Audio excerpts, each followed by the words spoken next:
એજ test, એજ diabetes, તો પણ Canada અને યુએસમાં ટ્રીટમેન્ટમાં આટલો બધો ફરક?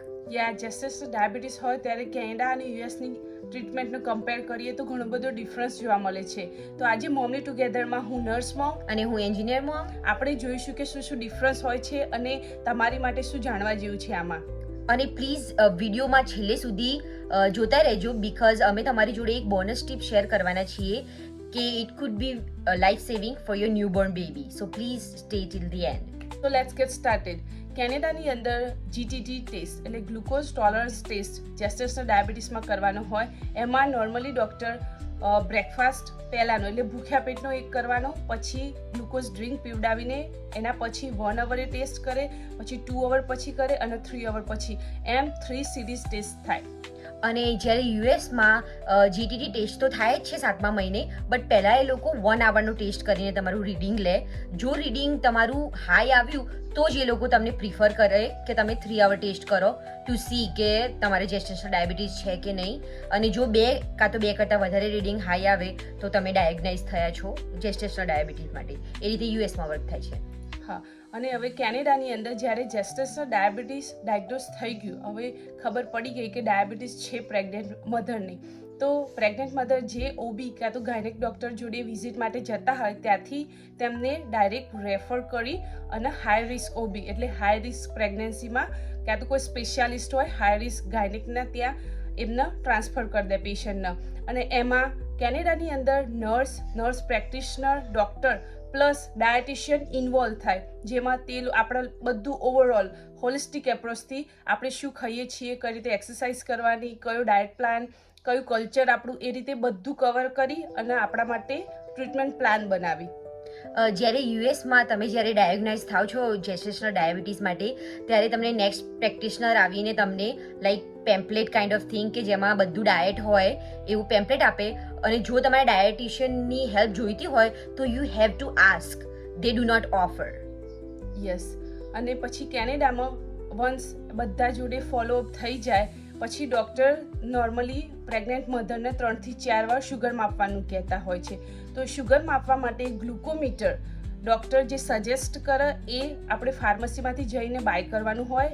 નોર્મલી કેનેડામાં હેલ્થકેર ફ્રી હોય છે, પણ કોઈ બી પ્રિસ્ક્રિપ્શન કાં તો ગ્લુકોમીટર જેવું કોઈ ડિવાઇસ બાય કરવાનું હોય તો આપણે જાતે પે કરવાના હોય. તો કોઈ બી ફાર્મસીમાંથી એ બાય કરવાનું જે ડૉક્ટરે રેકમેન્ડ કર્યું હોય એ. પછી અહીંયા કેનેડામાં એવી સિસ્ટમ છે કે ડૉક્ટરનું કાં તો નર્સનું જોડે આ બધાનો રેકોર્ડ હોય. તો જ્યારે આપણે ગ્લુકોમીટર બાય કરીએ ત્યારે એ લોકો ક્લિનિક કાં તો હોસ્પિટલનો એક પર્ટિક્યુલર કોડ આપે.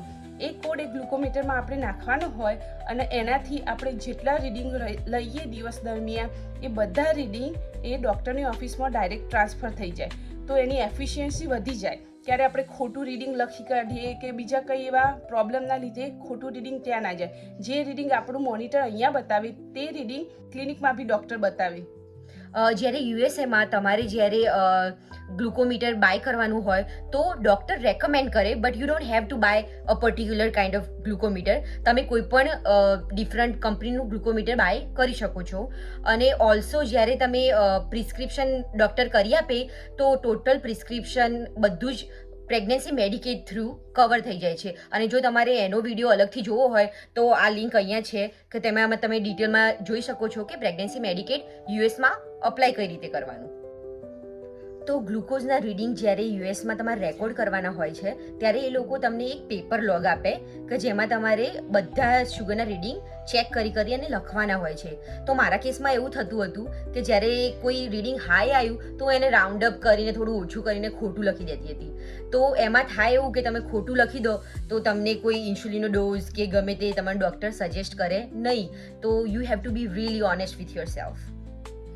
હવે નેક્સ્ટ ફોલોઅપ વિઝિટ. તો જ્યારે કેનેડામાં ડાયાબિટીસ હોય અને મોમનું 1 કાં તો 2 કરતાં રીડિંગ વધારે આવે લાઈક હાઈ આવે તો ડાયટિશિયન કાં તો નર્સ પ્રેક્ટિશનર તમને કોલ કરો ફોલોઅપ માટે કે તમારું રીડિંગ કેમ હાઈ આવે, એક્સરસાઇઝ કરો છો કે તમે શું ખાઓ છો. તો જ્યારે ડાયટિશિયન ફોલોઅપ કરે ત્યારે એ લોકો કેનેડાની અંદર કમ્પ્લીટ તમે કયું કલ્ચર છે કે ગુજરાતી છો કે વેસ્ટર્ન કલ્ચરના છો કે કઈ રીતે ખાઓ છો, પ્રોટીન ઇન્ટેક કયો છે તમારો, તો નોર્મલી બ્રેકફાસ્ટ, લંચ, ડિનર બધું પૂછે અને એકોર્ડિંગ ટુ પ્રોપર ડાયટ એ આપણને સજેસ્ટ કરે અને એ બધું ફ્રી હેલ્થકેરમાં કવર થઈ જાય. ડાયટિશિયનની સર્વિસીસ એ બહુ મસ્ત એક્સપિરિયન્સ હતો અમારી માટે. જ્યારે યુએસમાં અહીંયા ડાયટિશિયન પિક્ચરમાં આવતું નથી પહેલાં, અનલેસ યુ આસ્ક, કારણ કે તમને નર્સ જ કહે છે કે તમે આ ખાઈ શકો, પ્રોટીન રીચ ફૂડ લઈ શકો, બટ એમાં બી પર્ટિક્યુલર કોઈ કલ્ચરલ વાઇઝ કોઈ એડવાઇસ મળતી નથી. But if you ask definitely they will let you know. હા, પછી NST ટેસ્ટ આવે જે કેનેડામાં નોન સ્ટ્રેસ ટેસ્ટ કહેવાય. એમાં જ્યારે મોમને જેસ્ટેશનલ ડાયાબિટીસ હોય ત્યારે પાછળના મંથ લાઈક 6 મંથ પછી ડૉક્ટર એમને વેરી ફ્રિકવન્ટ ઓફિસ માટે વિઝિટ માટે બોલાવે ઓફિસની અંદર. એ ક્લિનિકમાં NST ટેસ્ટ કરે. એમાં નોન સ્ટ્રેસ ટેસ્ટમાં 20 મિનિટ બેબીની એક્ટિવિટી અને હાર્ટ રેટ એ લોકો ચેક કરે. જ્યારે કેનેડામાં એવું હતું કે જ્યારે 6 મંથ પછી 6 મંથથી 7મા મહિના વચ્ચે એવરી 15 ડેઝે બોલાવે. પછી જેમ જેમ 7 મંથ પછી જાય તો પછી એવરી વીક બોલાવે અને 20 મિનિટ સુધી કમ્પ્લીટ બેબીનું એક્ટિવિટી અને હાર્ટ રેટ મોનિટર કરે.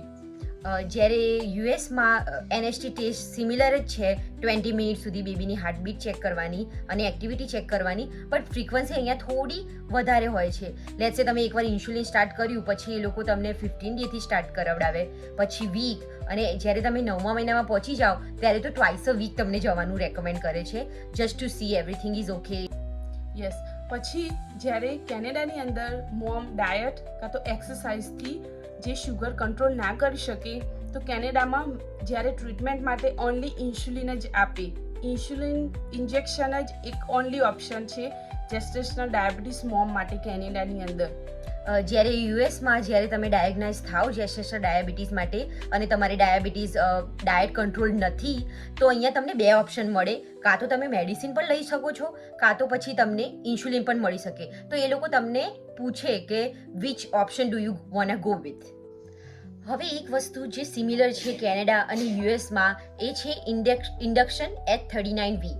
તો તમારો ઓબી ડૉક્ટર જે હોય એ તમને રેકમેન્ડ કરે કે તમે 39 વીકે ઇન્ડક્શન કરાવો for your baby to be born healthy અને એનું વેઇટ વધી ના જાય એટલા માટે.